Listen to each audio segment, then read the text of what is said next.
যিসকল ছাত্ৰ ছাত্ৰীয়ে 2020 চনত এইচএছ ফাৰ্ষ্ট ইয়েৰত এডমিশ্যন লৈছে আৰ্টছৰ ছায়েন্স বা কমাৰ্চত বা যিসকল ছাত্ৰ ছাত্ৰীয়ে 2021 চনত উচ্চতৰ মাধ্যমিকৰ চূড়ান্ত বৰ্ষৰ পৰীক্ষা দিব সেইসকল ছাত্ৰ ছাত্ৰীৰ বাবে এই ভিডিঅ'টো বহুত গুৰুত্বপূৰ্ণ কাৰণ উচ্চতৰ মাধ্যমিক শিক্ষা সংসদ পাব্লিছ কৰিছে ছাত্ৰ ছাত্ৰীৰ বাবে মান্থলি লেসন ডিস্ট্ৰিবিউচন।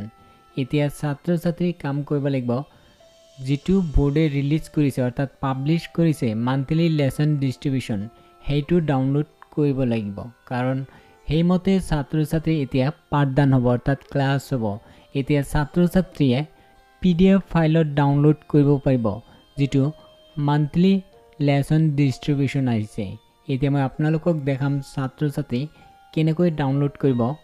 ইয়াতে চাই লওক। এতিয়া মই আপোনালোকক প্ৰথম এটা উদাহৰণ দিছোঁ। এইটো হ'ল এইচএছ সেকেন্ড ইয়াৰ। ইয়াতে চাই লওক এইচএছ সেকেন্ড ইয়াৰ এছামিজ। ইয়াতে চাই লওক ইয়াত কৈছে যে 30% ৰিডিউস কৰিছে সিলেবাস। ইতিমধ্যে সকলো ছাত্ৰ ছাত্ৰী গম পাইছে কিন্তু তাৰ পিছত ইয়াতে ডিস্ট্ৰিবিউচন অফ কোৰ্স কন্টেন্ট ইয়াতে উল্লেখ কৰিছে।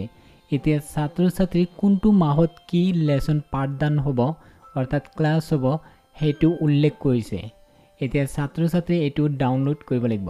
যদি আপুনি আৰ্টছৰ সায়েন্স বা কমাৰ্চৰ ছাত্ৰ ছাত্ৰী এইচএছ সেকেন্ড ইয়াৰ পঢ়ি আছে বা যিসকল ছাত্ৰ ছাত্ৰী এইচএছ ফাৰ্ষ্ট ইয়াৰত এডমিশ্যন লৈছে আৰ্টছৰ বা সায়েন্স বা কমাৰ্চত সেইসকল ছাত্ৰ ছাত্ৰী এতিয়া এইটো ডাউনলোড কৰিব লাগিব।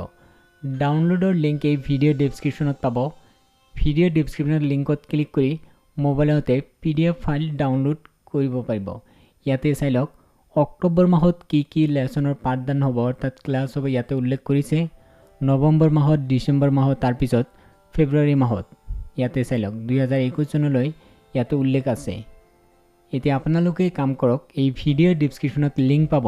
এই লিংকত ক্লিক কৰি আপোনালোকে এইটো PDF ফাইল ডাউনলোড কৰক। আপোনালোকৰ সুবিধাৰ বাবে মই ভিডিঅ' ডেসক্ৰিপশ্যনত লিংক দিছোঁ, এতিয়াই চেক কৰক।